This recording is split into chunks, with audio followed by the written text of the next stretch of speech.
Bonjour, c'est à nouveau Fabrice et je vous souhaite la bienvenue dans cette nouvelle vidéo dans laquelle on va aborder un sujet autistique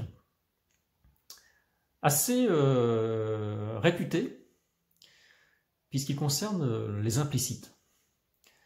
Alors ce sujet est réputé, mais en fait il est mal connu puisqu'il y a une croyance très fortement répandue qui dit que les autistes, et notamment les autistes Asperger, comme moi, n'auraient pas accès aux implicites. Alors, c'est plus subtil que ça en fait, parce que si effectivement les autistes ont des difficultés à accéder aux implicites, en réalité ils accèdent aux implicites qu'ils connaissent, qu'ils ont déjà rencontrés, qu'ils ont déjà assimilés. Donc en fait, c'est pas binaire. Il y a, chez un autiste en particulier, il y a les implicites qu'il a assimilés, et il y a ceux qu'il n'a pas assimilés. Et ça, cette frontière-là, en fait, elle dépend de chaque personne, elle dépend de son vécu, elle dépend de son niveau de maturité cognitive. Et donc, on ne peut pas, comme ça, a priori, postuler que telle ou telle personne, parce qu'elle est autiste, ne va pas avoir accès aux implicites. Donc, il y a les implicites qu'un autiste connaît, il y a ceux qui ne connaît pas. Et donc, ça veut dire qu'en fait, la notion d'implicite, les implicites, l'autiste les apprend au fur et à mesure de son existence, et il accumule une base de connaissances des situations ou des propos implicites qui va donc lui permettre de décoder les implicites qu'il a assimilés. Ça veut dire que c'est un effort pour l'autiste. C'est un effort d'apprentissage, c'est un effort d'identification, c'est un processus conscient qui, petit à petit, à force de rencontrer toujours les mêmes implicites, va devenir automatique, on va être assimilé de façon plus approfondie, mais c'est un effort. Et c'est d'autant plus un effort que, si on y réfléchit bien, et sans qu'on s'en rende compte, les implicites sont absolument partout dans les situations quotidiennes, partout et sous des formes extrêmement variées. Donc ça peut être dans le langage verbal du second degré, par exemple, du sous-entendu, de l'ironie. Ça peut être dans le langage non verbal, les postures, les façons d'être, les attitudes.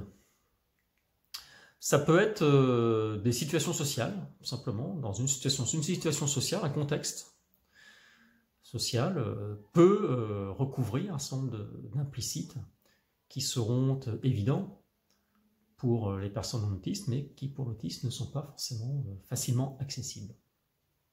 Et probablement plein d'autres exemples comme cela. Alors c'est un sujet complexe et très piégeux pour la personne porteuse de troubles du spectre autistique, parce que justement, comme c'est très répandu et qu'elle n'en a pas une connaissance absolument exhaustive, elle va régulièrement tomber dans des situations où elle va mésinterpréter les situations, mésinterpréter les propos, parce que justement elle sera tombée sur un implicite qu'elle n'a pas encore rencontré ou qu'elle n'a pas encore assimilé, tout simplement. Beaucoup d'efforts donc pour quelque chose dont l'exhaustivité ne sera jamais atteignable. Alors quelques exemples moi-même que j'ai pu rencontrer dans mon existence. Sauf que moi j'ai eu une existence relativement riche, personnelle, professionnelle, donc j'ai accès quand même à une bonne, entre guillemets, bibliothèque d'implicite, en tout cas, au minimum dans le domaine du verbal. Beaucoup plus que d'autres personnes autistiques qui, elles, ont beaucoup moins accès aux implicites. Donc quelques exemples quand même que j'ai pu rencontrer. Quelques années dans une formation professionnelle, je me rappelle que le formateur avait, je ne sais plus sur quel sujet, avait donné un exemple. Bon, bah, si votre chef arrive près de vous, à votre bureau, et vous dit, bon, bah, tiens, il y a ça à faire, tu le feras quand tu auras le temps, bien entendu. Il avait dit, bon, bah, comment vous interprétez ça? Et les personnes dans la salle avaient dit, bah, ça veut dire qu'il faut le faire tout de suite. Et moi, bah, non, pour moi, pas du tout. J'avais pris le truc au pied de la lettre. Non, si on me dit, tu feras ça quand tu as le temps, bah, je le ferai quand j'ai le temps. J'avais pas du tout compris cet implicite-là, et ça m'avait surpris de voir que la salle, les participants avaient compris, dans leur très grande majorité, voire la quasi-totalité, exactement le contraire de ce que moi j'avais perçu de cette proposition. Un autre exemple,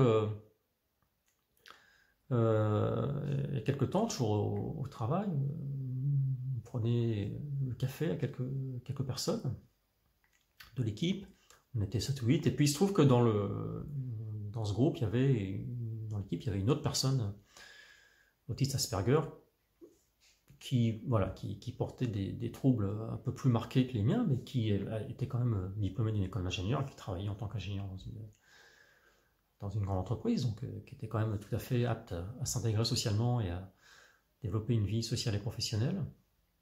Donc quelqu'un lui demande, dis donc, écoute, et toi, qu'est-ce que tu fais en ce moment?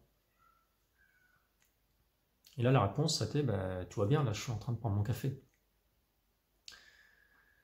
Que tout le monde, cette question, tout le monde comprend, qu'est-ce que tu fais en ce moment, qu'est-ce que tu fais en ce moment au travail. Moi-même, j'avais compris, c'est implicite. Donc c'est un implicite que moi, je maîtrisais, sur lequel je n'ai eu aucune hésitation en termes de signification. Par contre, cette autre personne, elle-même Asperger, qui n'avait donc pas la même bibliothèque que moi, n'a pas compris cet implicite et a répondu au premier degré à la question, donc en disant, tout va bien, en ce moment, je suis en train de boire mon café. Enfin, grosso modo, la question, elle est quand même idiote.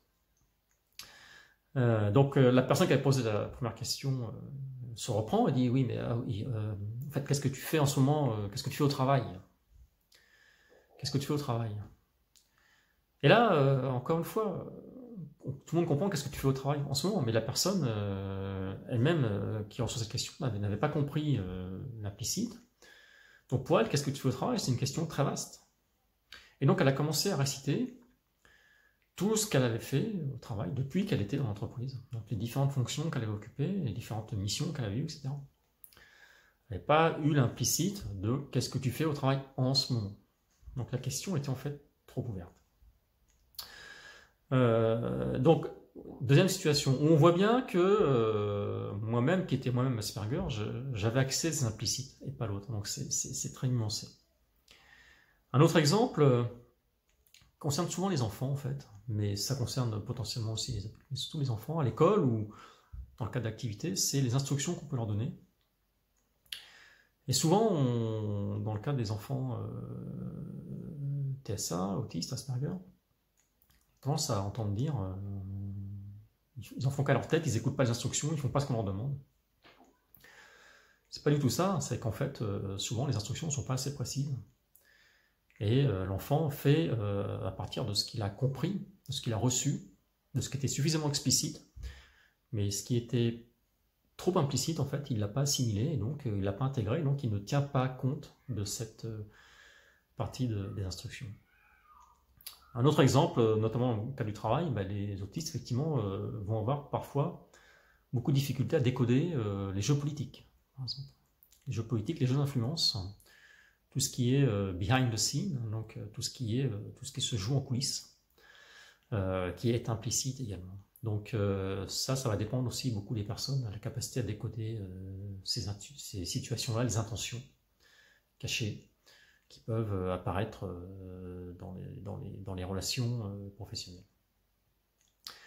Alors, comment on peut contourner ça? Donc, d'une part, il faut aider la personne à assimiler ces implicites, et puis surtout, quand on a affaire à une personne autiste Asperger, il faut être extrêmement explicite dans ce qu'on lui dit. Il ne faut jamais faire l'hypothèse que quelque chose est évident dans ce qu'on a à lui dire. Il faut décomposer de façon très claire ce qu'on a besoin de lui faire comprendre, et il faut lui exposer de façon très explicite, et ne pas hésiter à dire même ce qui paraît absolument évident, et ne pas faire l'hypothèse que justement c'est évident. Ça ne l'est pas forcément. Donc c'est quelque chose sur lequel il faut être très attentif, parce que c'est des situations qui sont tellement fréquentes et tellement courantes dans la vie quotidienne, personnelle ou professionnelle, que finalement, les gens non autistes ont tellement l'habitude de manipuler des choses de façon implicite, non explicite, que ça n'en même plus compte. Et par contre, ça peut mettre les personnes autistes dans une situation très embarrassante, humiliante éventuellement, puisque quand la personne s'aperçoit qu'elle est passée complètement à côté du sujet et qu'elle répond complètement à côté de la plaque, ou elle a fait quelque chose complètement qui n'était pas l'attendue, elle peut se sentir humiliée, et puis surtout, derrière, on peut ressentir un peu des moqueries ou des comportements pas forcément très agréables par rapport à ce qu'elle a pu comprendre. Elle peut se sentir donc parfaitement idiote.